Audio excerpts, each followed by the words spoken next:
I am laughing for two reasons. One is I got two really funny emails this morning from my friend Ron, and they made me laugh. So thank you, Ron, for making me laugh this morning. Because as I said to Ron, sometimes I wake up in the morning and I'm immediately reminded, I'm a mess right now, but I'm going to work on myself as I go through this video. I'm reminded of like all the stuff I don't like dealing with in my life, which is stuff with my family, because I find a lot of unfairness and imbalance within my family that bugs the crap out of me, that I want to change, that I don't want to be true. And he made a funny metaphor about it, which I really like. So I had a good laugh. But then I had a face orgasm.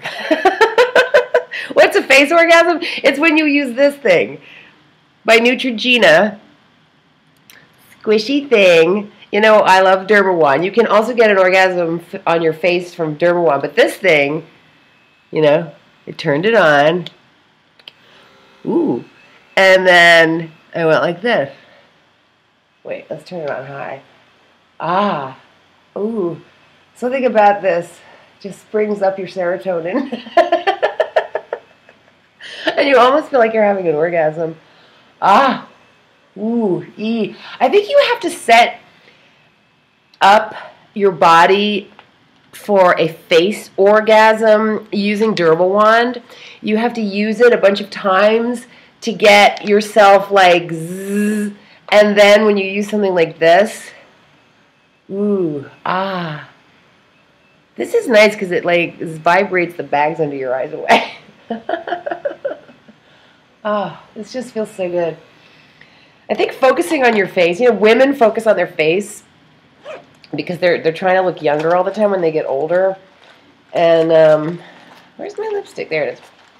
So anyways, I'm looking terrible, but I'm just going to roll with this video and talk about normal stuff in my life because I just am partially procrastinating dealing with stuff I have to deal with, which is a bunch of stuff back east. So anyways, okay. This thing is, oh, God. Oh, I love this thing. Ooh, if you go upwards, it helps. You know? Because this is the thing about getting older that I've noticed. That I like hate getting older, and I've talked about that a lot. But I almost like the sound in the background. It's funny. It brings me comfort. Isn't that funny? Vibrations. But I feel like, hold on a second, I'm going to grab this thing and this is my nice new box that I got from a consignment shop for $19, beautiful handmade wood. So, the thing I've noticed about getting older is that I'm accepting it more.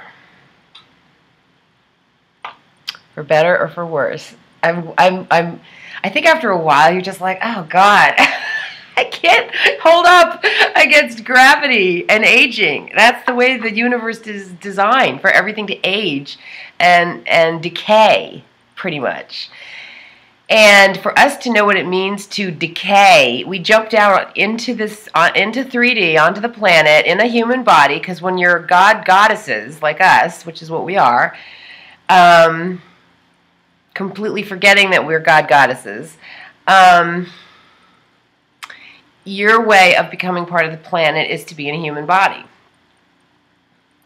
You know how they talk about things that are man-made as opposed to nature? Because nature tends to be messy looking and uneven, lacking geometrical order, which is what we expect to see. Man-made stuff like this, which is made of plastic, but it's a perfect circle. You know, you rarely see a perfect circle in nature. You know, even if you see a snowflake and you analyze a snowflake with a man-made microscope, you still don't see the perfect circle. You might see some part of the snowflake being perfect. There's usually flaws or mistakes, or not flaws, but just not symmetry, not perfect symmetry, you know. So It's good to do this. So I was thinking about geometry and planet Earth lately because I watch a lot of videos about sacred geometry, and I listen to a lot of videos that are supposed to,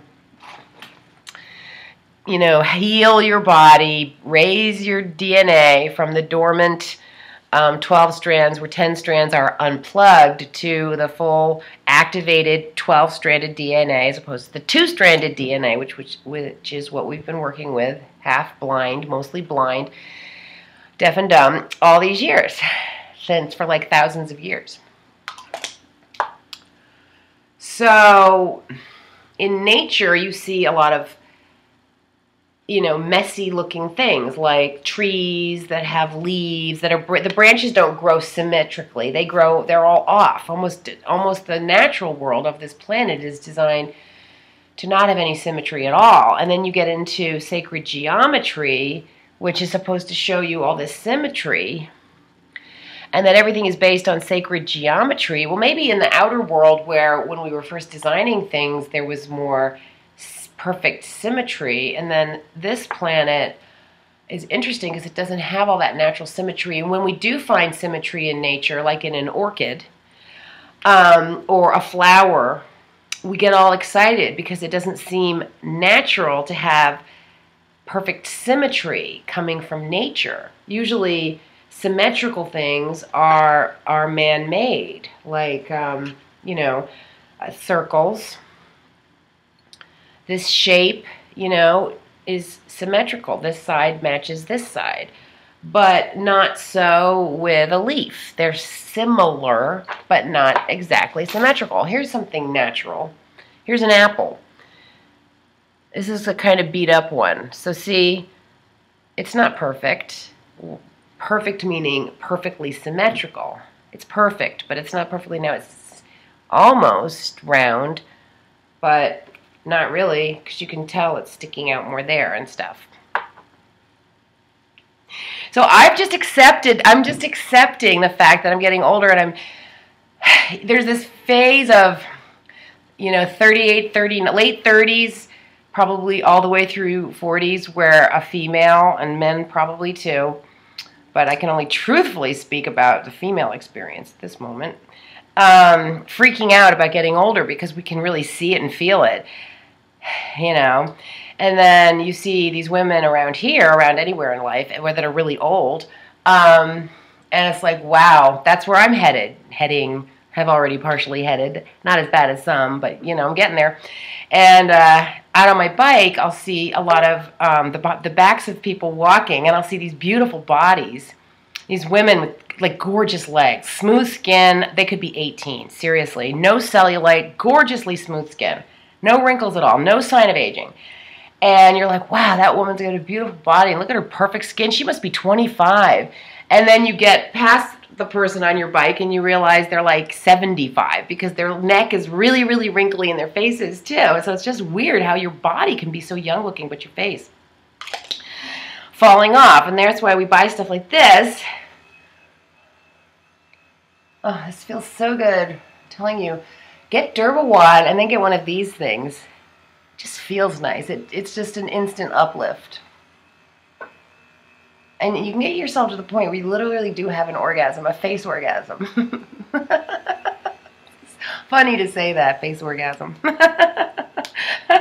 So, okay. How about some of this? Look at this hair. Jeez, this is just my real life. I'm just going to do real me in my real life, my real morning, and my real face, which is really falling down. But I'm going to laugh about it anyways, because what are you going to do? You know? I realize that these women who don't have facelifts, they've just reached this place where they're just accepting it. And it feels good to just accept it and go with it. It's like, what the hell? Okay, I'm going to get older. If you can look at it in the mirror, and when you see that your face is getting older, and you don't go, ah, which is the normal reaction. It's like, oh God, I'm fading away. If you can go, oh, that's interesting. Look how my face is wrinkling there. You know, if you can be more like a scientist about it, it's probably less painful. If you can get to this place where it's less of a concern how you look, because you have to have enough money when you're older, actually, in order for you not to care about how you look as much. You have to have enough. When you're young, you need to be beautiful, and when you're older, you need money. That's what they say, and I think it's true. I think you need to have enough money to live. You know, it depends on, you don't have to have millions of dollars if you don't need to live in an overly fancy way, you know. But you need enough money to live. I've chosen to live in this pretty expensive place, so I have to make sure I make enough money. I have to get on that. So, or I could choose a less expensive place to live. But I feel so at home in this spot. I feel like I found my right home. And I feel like the Mother Goddess, who I worship and adore, the Mother. My allegiance is to the Mother Goddess, which is the planet, and however else the Mother manifests herself, all women, you know, because I've learned from experiencing a broken heart many times on this planet. That is how I learned the Mother's story.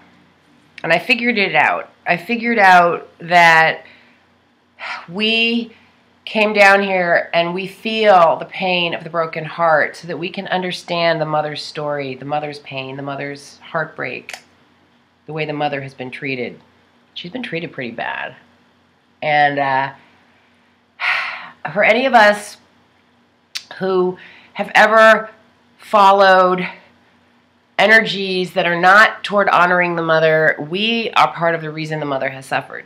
And we have to take on some of that pain. And we need to, you know, help her process it. That's my latest philosophy on the subject. We need to help the Mother process her broken heart, which we helped break, you know. I can take responsibility for that. And I think the Mother knows how much I honor her now and how fully I am in allegiance to her. And so that's why she provided me with this beautiful apartment that's on the water, that has a gorgeous view, because I feel like I was blessed with this apartment.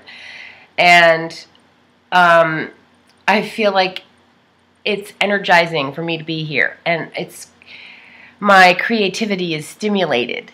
And so with that stimulation, with that creative juice, I'm going to do something cool, I hope, with it that will heal and will uplift and will do something positive for the planet, because I am here to do something positive for the planet, however that manifests. And I think it's going to manifest in a bunch of different interesting ways. Ways that were unpredictable. Ways I would never have predicted myself during any period of time. Although, when I look back, I see hints. I see hints of what was to come. Like if I'm going to go with this club. Now, one thing I really want to do is I want to do this 48 million strong chocolate dance club. And I also still think the MBA Club has a role in life based on the feedback that I get, you know.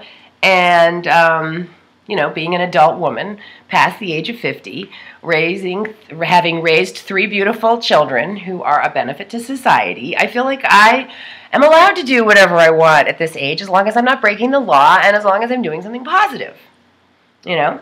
And if that involves using my body, which is my vehicle, which is my tool, which we all have, everybody's got a body to use, you know, you should be allowed to use it any way you want, as long as you're not causing harm or breaking the law or, you know, doing anything to hurt someone. So I was thinking about trying to raise 48 million people to unite around the planet in a positive vibration, to a song, to a dance, to a phrase, to an uplifting vibration in sound, words, you know. I have a feeling that that French poem has something to do with this. Correspondences by Charles Baudelaire, because one time I was doing this whole energy thing on that poem, and I was isolating parts of the poem, letters and phrases, and I wrote down the parts that were supposed to be extracted from this poem, as if it's a key, as if there's a mystery that has to do with that poem. And I want to put together all of the phrase, the syllables and the letters that go with what I extracted from that written poem, that I think are part of what the magic phrase is going to be to do this 48 million strong thing with the 48 million people and hopefully the $48 million. So I was going to do this almost like a contest to see which club was going to be more successful faster. The Chocolate Dance Club, where if you join, you get this really cute tank top that will look good on anybody. And I might do one size fits all, but I might do 2 sizes. And it says Chocolate Dance Club, either split up between the front and the back, or all in the front or all in the back. I'm not sure yet, but I'm pretty excited about that. And it's $48.48 to join the club, and you get that really cute tank top, which is very flattering. And a guy can wear it, a girl can wear it. And so, plus, you're going to get a link to our playlist for the Chocolate Dance Club. And also, we are going to make up a dance move or a series of moves that go with the song that everyone can learn and do the same at the same time, in the same minute, in the same hour, all around the planet. Huge, crazy goal, but I want to try to achieve it. Anyways, and compare that to, of course, it would be nice to get chocolate, but I have to have some way to make millions of pieces of chocolate, or just go with the tank top. We'll figure that out. Maybe I'll do chocolate bars and hide a secret, like the golden ticket, you know, do one of these golden ticket chocolate bar things like Charlie and the Chocolate Factory, and see if that promotes sales. And then the MBA Club, you know, which is still something that I think should happen, because despite the antagonisms from my ex trying to make me look bad, the bottom line is they told The Guardian all about my club. They sent her all these videos from my club, and she watched them and had her own little judgments about them, or whatever she judged. And she went on and on and on about that in the report, just from the ex's point of view, not from my point of view, because she barely asked me about it. So everything she wrote was pretty much from one-sided point of view. This is why The Guardian is not a good Guardian. She's not a good person either. I don't know how she sleeps at night. But anyway, she just lies and is one-sided and plays favorites. But besides that, the bottom line is, from her report, where she tried to speak about me in the most negative way possible, all based on my ex and his wife, that I still got the kid. Despite how bad this woman tried to make me seem, using all the ammunition from the ex and his wife, mostly her, I still got the kid, because the kid and I belong together, because that's the way it is. That's the way moms and daughters often are. They love each other and they want to stay together, which is the way they wanted it to be the whole time. And the evil ex and the evil wife can take it. Shh, don't say mean things. Love, love, love, love, love, love, love. So that's the good news about a scathing report, which I was really upset about. At least, as my son said, she wrote the worst possible things she could possibly write about me, and she still gave me the kid. So, and she said my club was temporary, which means that she was expecting it to come back, and she still gave me the kid.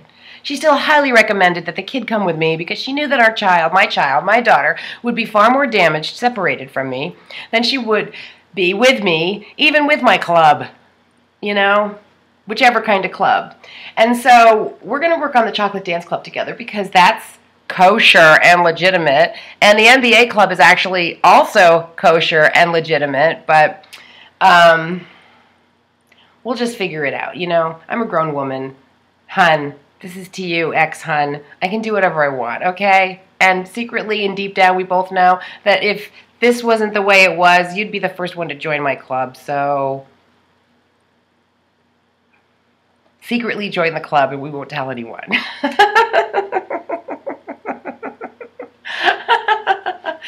I'm in a better mood today, because the first thing this morning, one of my knights in shining armor is off to say, Robin Hood. Robin Hood, you know who you are. He just wrote me the funniest thing, and I just appreciated the humor, you know. And I just loved knowing that I wasn't alone. And thank you guys that are there for me. You know who you are, who, you know, cheer me on from the sides and help me do stuff. Like, I really appreciate you guys. I love you guys so much. message. So, I don't know if I should keep on rambling here because I wanted to talk about this pan that I got. And I also wanted to talk about this detox stuff that I got.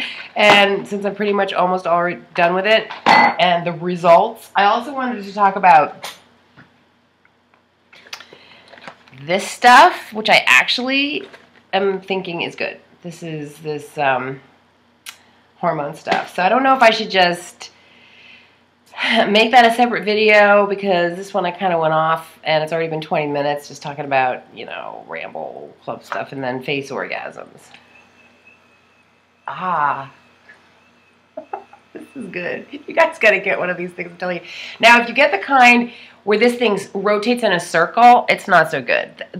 When it rotates in a circle, it like pulls your skin around in a circle. That's not what you want. This thing just vibrates.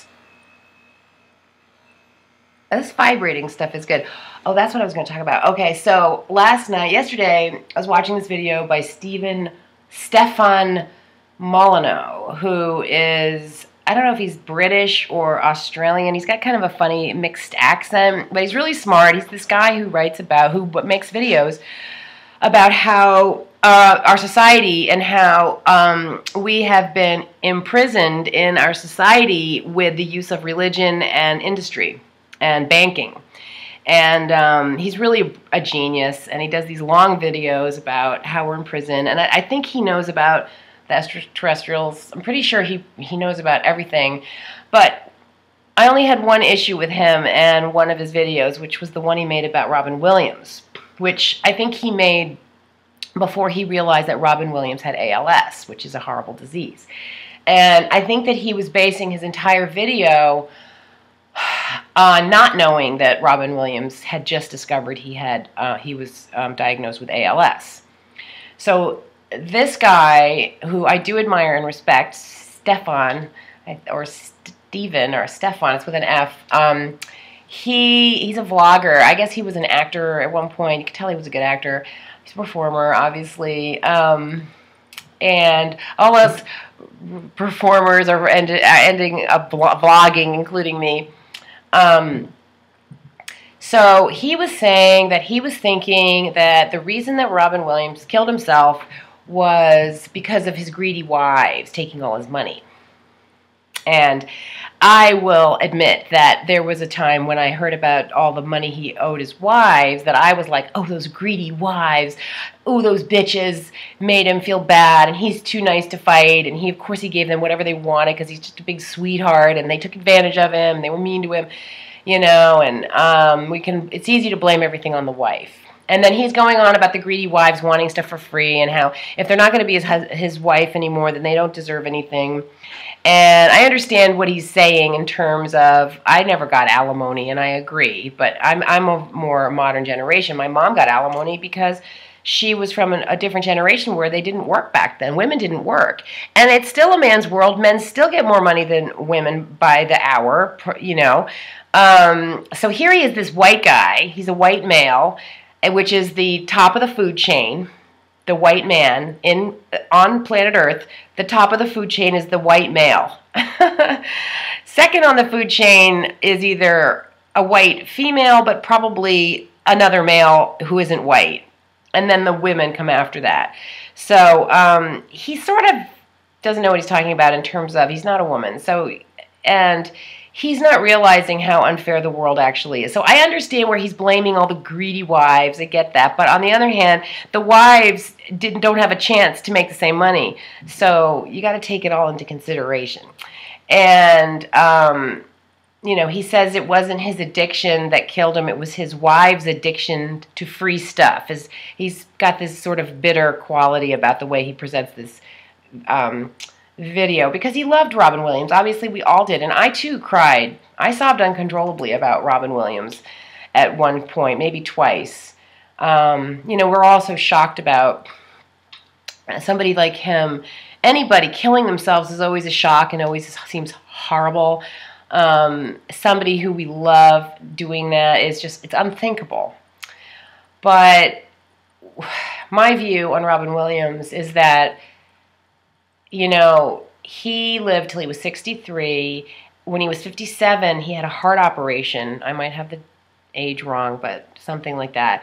And I think that the drugs that he was on, that he was given to cope with the heart operation, really screwed him up, made him more depressed, definitely damaged his body, which he talks about in his last stand-up comedy routine, Weapons of Self-Destruction.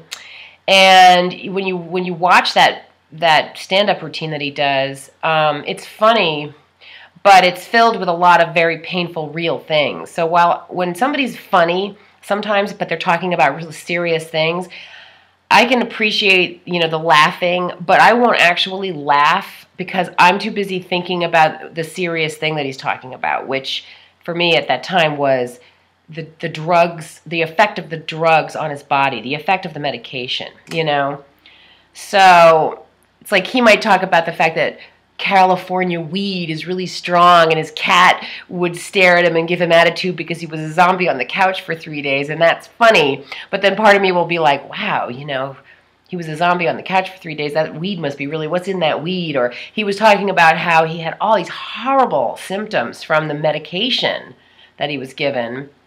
And we're all guinea pigs when it comes to medication, guys, so be careful out there with the medications, And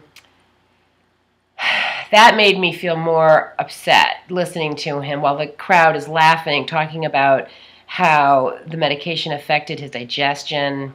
He makes a lot of ass jokes that are sexual, but that are also some of the horrible things he went through regarding his digestive system that were not funny, funny but not funny.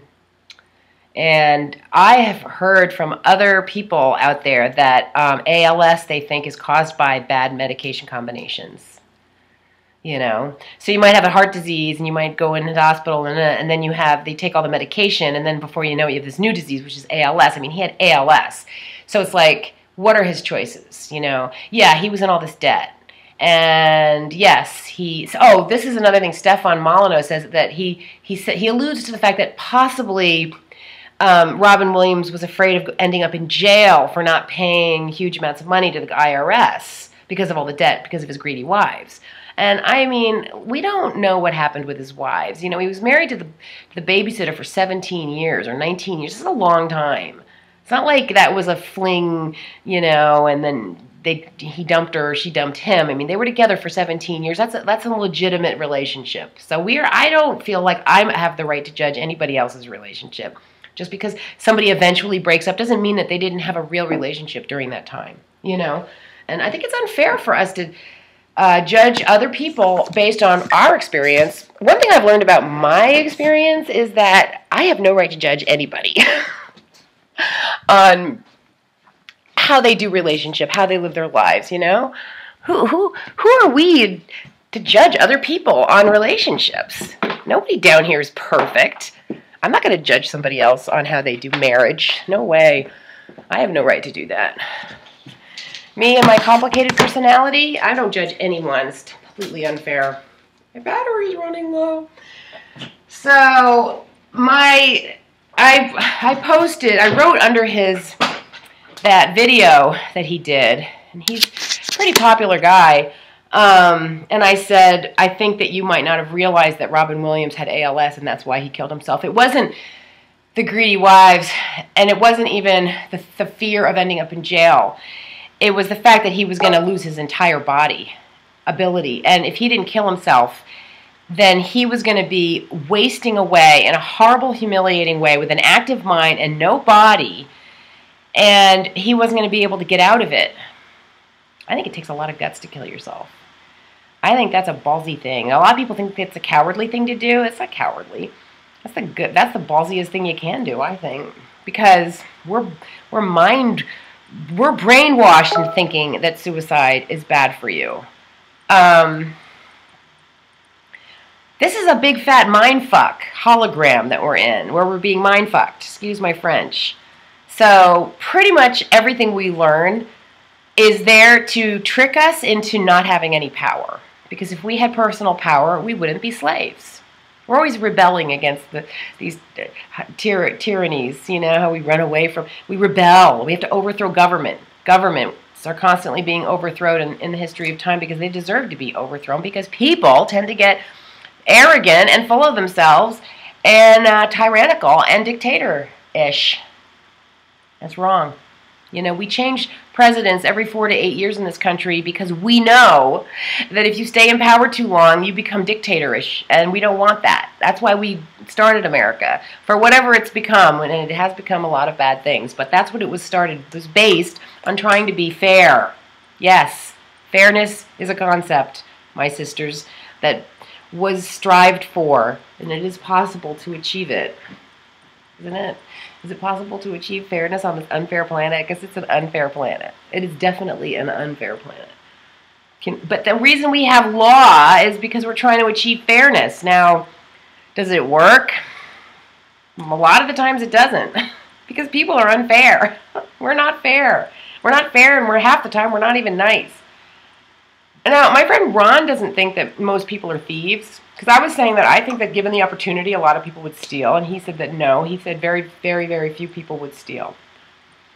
And he sees a lot of people like that in New York City. So he would know. I would have to respect his opinion on that.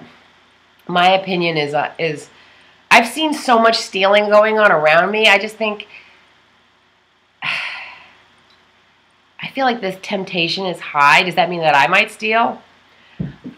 I don't steal because I think of it as in terms of bad karma. I could easily steal many things, because I know how. But I don't, because I don't want the bad karma. Like, I never wanted to be stolen from in my chocolate business, so I never stole from others.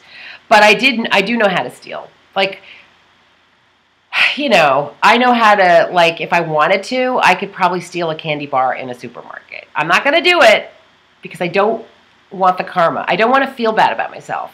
I have a conscience, and I do believe in karma. And I think that if I steal a candy bar from a store, then someone's going to steal a chocolate bar from my Power Chocolate Cafe. So I don't steal because I'm trying to generate goodwill for myself, you know. Maybe that's selfish, but ultimately I'm not going to steal from you because I don't want you to steal from me. And same concept with, like, being a good tenant. I was always a really good tenant.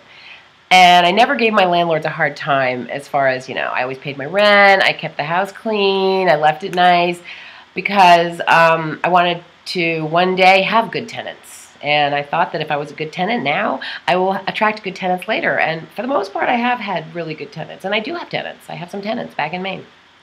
So my issue with Stefan, his thing was that he didn't realize that he goes on and on a very emotional video about the evil wives and the greedy wives, and I don't think he knew about the ALS. That's why I think if he knew about the ALS, his whole thing would have changed.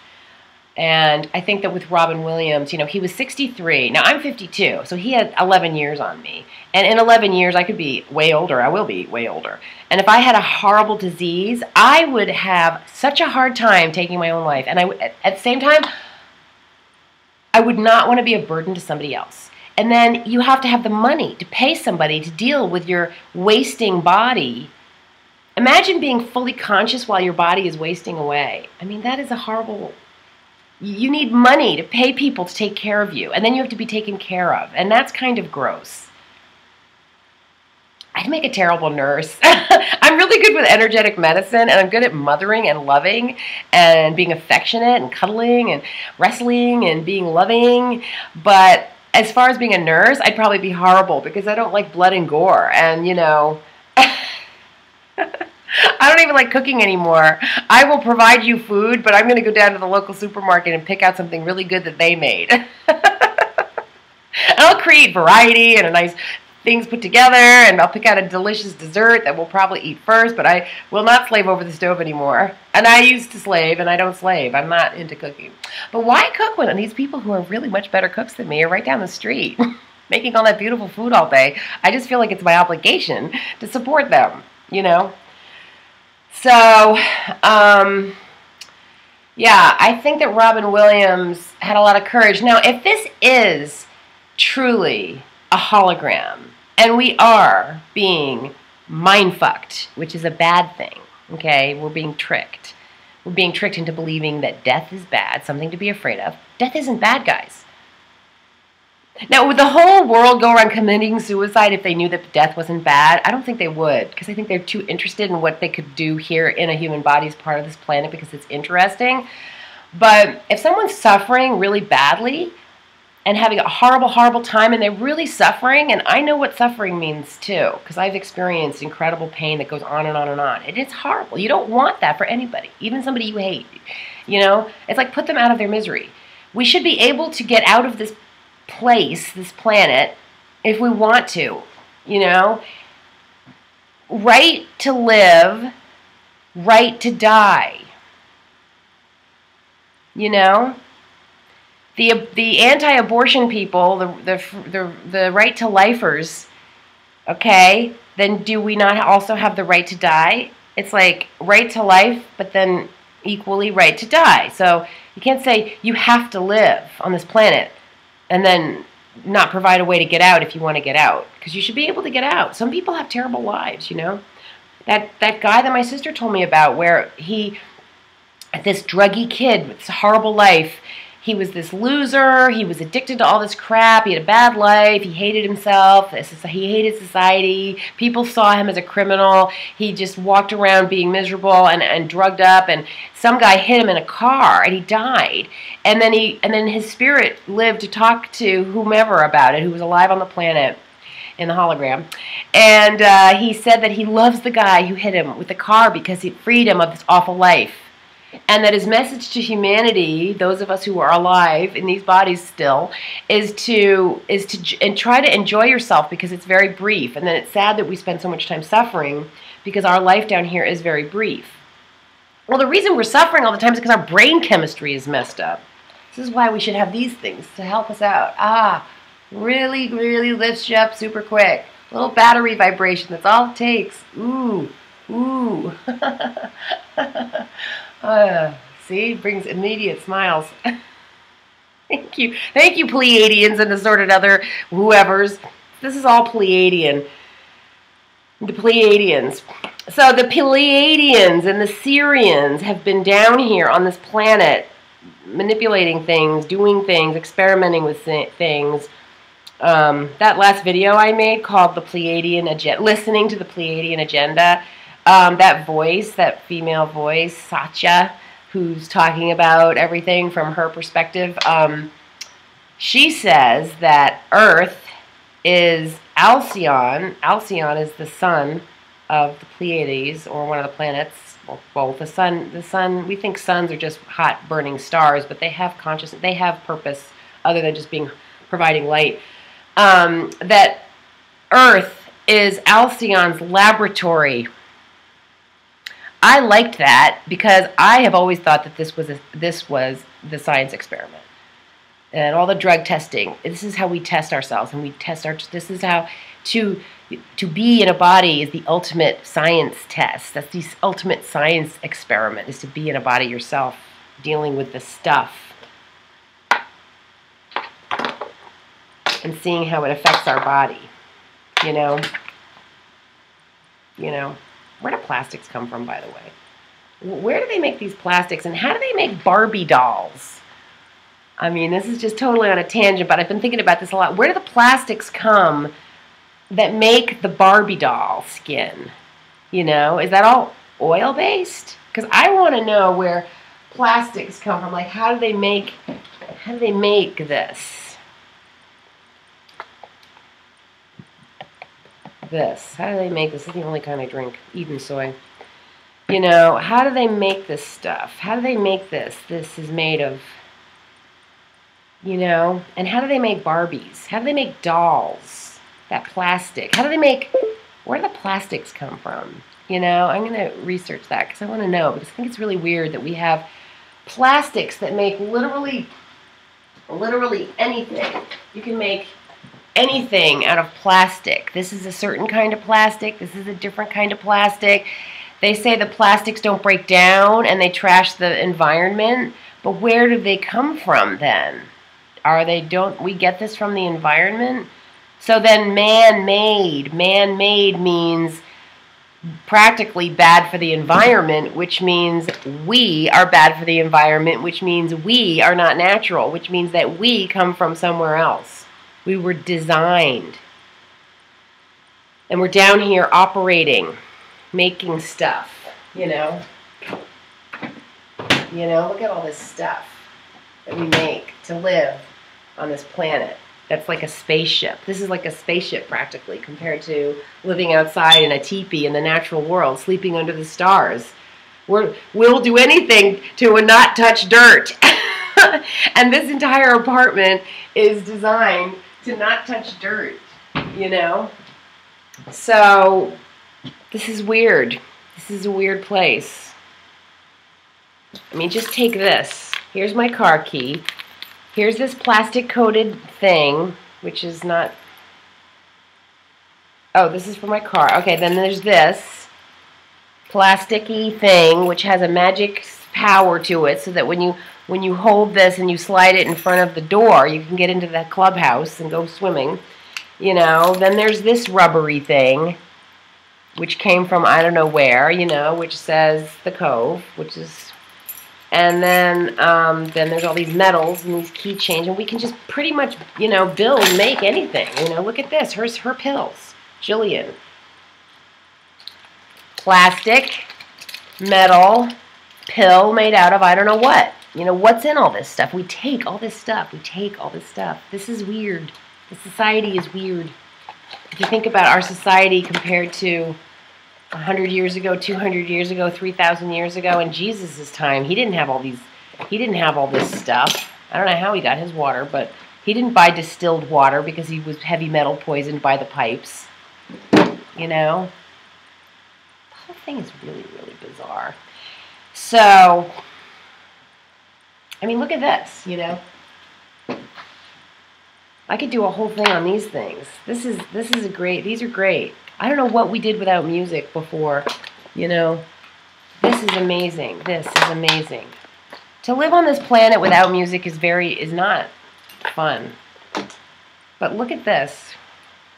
This is very typical of the headphones in my house. One of them is fine and the other one is broken. This is the way almost all the headphones are in my house. One is fine. Now, maybe I have one ear that eats the other one of these things, or I don't know why, but almost every single one of these things, one is good and one isn't good. It's extremely annoying. I don't know why they can't make these headphones better. God, with all the talents that we have so many talents. We're humans. Human beings have all this creative ability. Oh, this is interesting.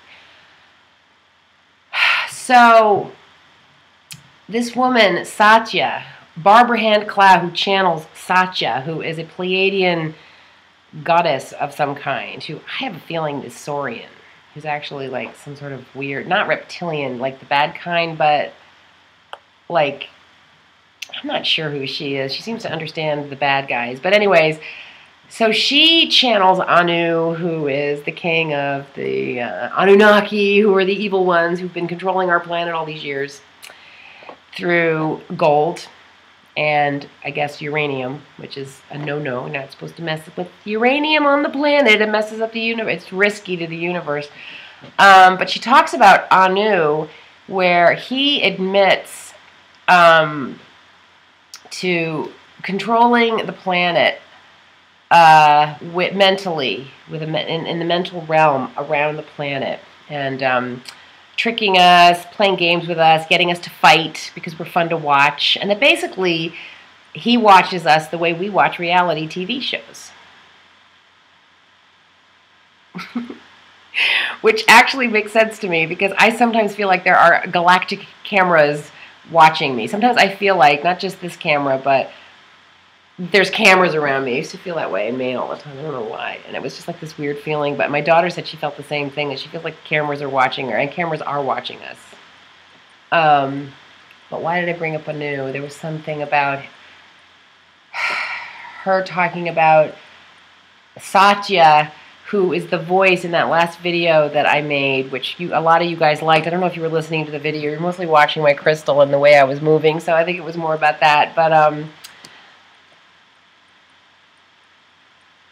yeah, she says that in that video it's actually said something about how the love vibration was put on the planet, brought here by Jesus, who's who put it through his sperm, and he brought the love vibration, and he did it genetically through trying to spread the blood, his blood, which is a hard thing to do, because if you can kill off all his offspring, you kill off all the bloodline, and then you kill, you don't have the love vibration. But he brought the love vibration down. It was pretty powerful. And so what they did, the Anunnaki, to prevent the love vibration from taking over and therefore making us impossible to control, they built this net around the earth of, not something we can see. It's all energetic. It's like a grid that prevents us from having contact with the outer universe, and also mind fucks us, excuse my French, to prevent us from remembering who we are and how powerful we are, so that we're easier to control. And so we're basically taught all this bullshit. He says that love, he says that compassion is twisted into pity, and spirituality is twisted into religion. And he brings up one other thing, and I can't remember what it is, but it's like a good thing that gets twisted into a bad thing, and it's in that video, and it shows how it kind of explains how we're down here thinking the wrong thoughts, thinking other people's thoughts that confuse us and make us feel bad about ourselves, and that's why we suffer, because our brains are getting the wrong information on this net. Oh, and then there's the internet. There's the net, where I think the concept of Jesus got taken over by the Catholic Church and then used for their gain. So that if you found yourself loving Jesus and that was empowering for you, it was quickly matched by the church taking over, making you feel guilty, making you feel bad about yourself, making you feel like you have to give your power up to Jesus, who is love. And so you're like confused, because you're like, oh, I want to be loving like Jesus, I feel that vibration, but they're telling me that I better pay 10% of my income in order for me to continue with the love of Jesus. And you're so confused, you buy into that bullshit, excuse my French, and then you give the money, and the Catholic Church gets richer based on your love of Jesus, which is really amazing. It's a great trick done by the Catholic Church, who are the Illuminati and or the reptilians, the Anunnaki, whoever, the Saurians, and then there's the snakes and there's the snakes and the lizards. Snakes and lizards are cousins or something. We have snake medicine. We have snake blood. We don't want to admit that. The reptilian brain. How they said we have a reptilian brain, trying to break us into the concept that we're part reptilians. We're part reptilian, which we don't want to admit because we hate the reptilians. So what does that mean? I think that must mean something. Oh God, maybe we have to accept our reptilian nature and learn to love that which we've been hating and fighting against all these millennia. Because here on this planet, if we're designed by reptilians, because they were the masterminds, they designed the human body. I'm not really sure. The human body is really based on like what the Pleiadians look like, And the Barbie is based on the tall whites. The Barbie doll is a tall white doll. It's like the tall whites are tall like the Barbie, the unnaturally tall Barbie. That's based on the tall whites, who are Pleiadians too. I don't know. There are a lot of Pleiadians. There's different kinds of Pleiadians. There's many kinds of Pleiadians. The Syrians are the ones who are the Egyptians. They came down here. The Syrians came down here and gave us pyramid and geometry knowledge and taught us how to do all the stuff the Egyptians taught us how to do, but then they were sort of taken over by the Anunnaki. Everything got turned bad by Anu and controlled with this invisible net. And the Pleiadians and the Syrians, I guess, didn't understand what was going on and why we were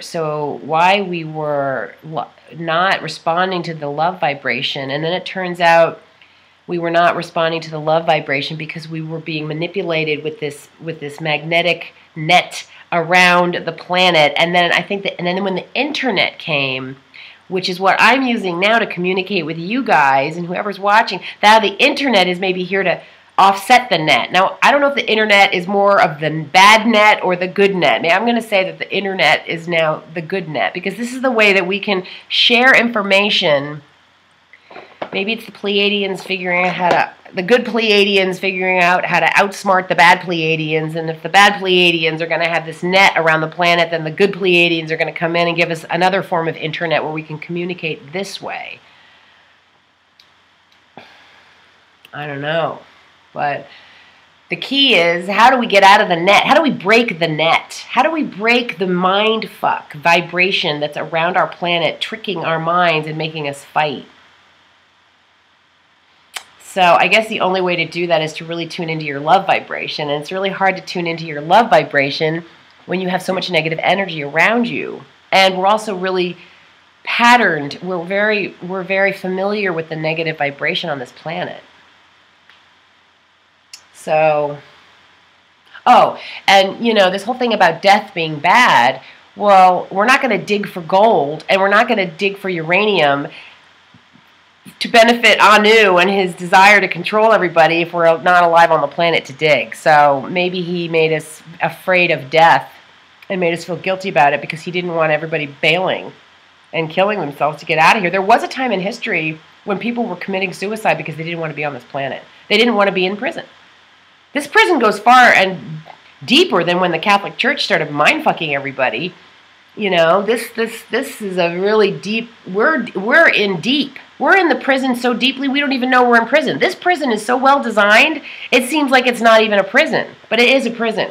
But that's how well designed it is. It's the best prison ever. You think that you're free to choose what you want to do for a living. Well, out in the outer universe, you don't have to choose what you want to do for a living out of a whole lot of not very good choices, because you're free to do whatever you want, create whatever you want. That's the way it is in off-planet, off of this planet. You're allowed to be immediately creative. So how am I going to end this video? My new goal is to beat the negative vibration odds, which are high and intense, and they're in my brain too. I have the negative thoughts as well. And I want to use my power as a goddess, as a goddess, made in the image of the goddess, the mother, father, God, whatever you want to call it. I want to use my powers to break that net and to break its control over my mind and to stop. Every time I try an effort to get along with my siblings, it turns bad. And I don't know why. It just turns bad because of all of the emotion. Supposedly we're working out all this karma since 1987. It's like, what was I doing in 1987? I was born in 1962, so in 72 I was 10. In 82 I was 20. In 87 I was 25. So that's when I started having all that back pain, actually. Oh God, that's when my body really fell apart. So there's been a lot of negative vibration trying to hold back all of us and those of us who are here for a mission, which is to help spread light and raise the vibration. And I can see the people in my history that have tried to hold me down. You know, the love affairs that have crushed me, siblings that have spent the entire childhood berating me pretty much, trying to make me feel bad and succeeding a lot. Thankfully, I do have this inner core connection that kind of saved me through all of the traumatic childhood so that I could have something to hold on to so that I didn't get totally mind-fucked and believe all this negative crap that was around me. So, wow, you get down here, you're really up against a lot. It sure is a test. So this is what I want to do. I want to pull off this 48 million strong thing, and I want to force myself to stay connected to the love vibration, which sometimes I don't even feel because there's so much negative energy. I'll only feel it for my pet or, you know, my children, but there's more out there than the four of us. So And I want to teach how to do the energetic medicine, which I think I finally figured out how to do it, which is going to be useful. So my goal is to stay positive, or stay holding on to the love vibration, and yet be a part of this rotating bipolar planet that brings you up and down, constantly rotating you. You can't just stay positive here because you're on a circle, which is rotating. So by being on the planet, you have to be bipolar, if you think about it, right? Planet has two poles. Anything on the planet has two sides because it's of the planet, on the planet. It can't just be one thing. Everything's got two sides to it, right? You know? Anyway, thank you, Ron, for helping me smile today. This morning. I just liked your sense of humor. It's really made me feel good. And thank you guys for writing me letters and stuff. And Thomas, thank you. And Kat, of course, you are always helping me out and being my buddy. So, you know,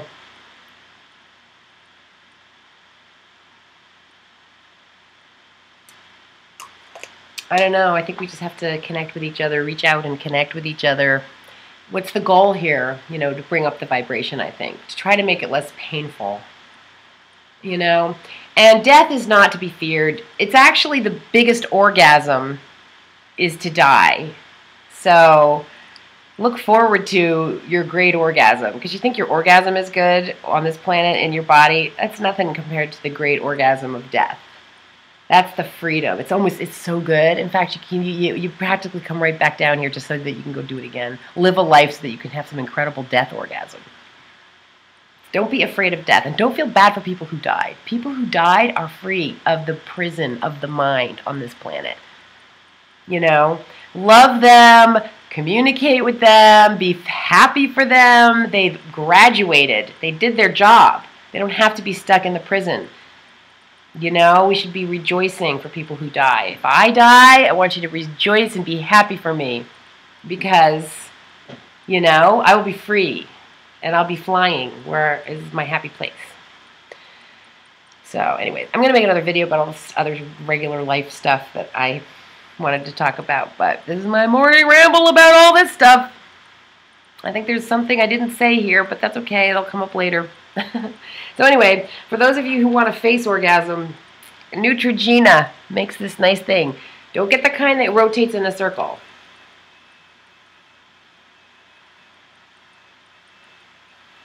If I could share my happy vibration with you through this video, I would. Maybe I can. Something smells good in here. Anyway, love you guys. Thanks for watching. And we'll talk more soon. Wow, it's been a whole hour. Oh, my God. So, love you. Big kiss. Mwah.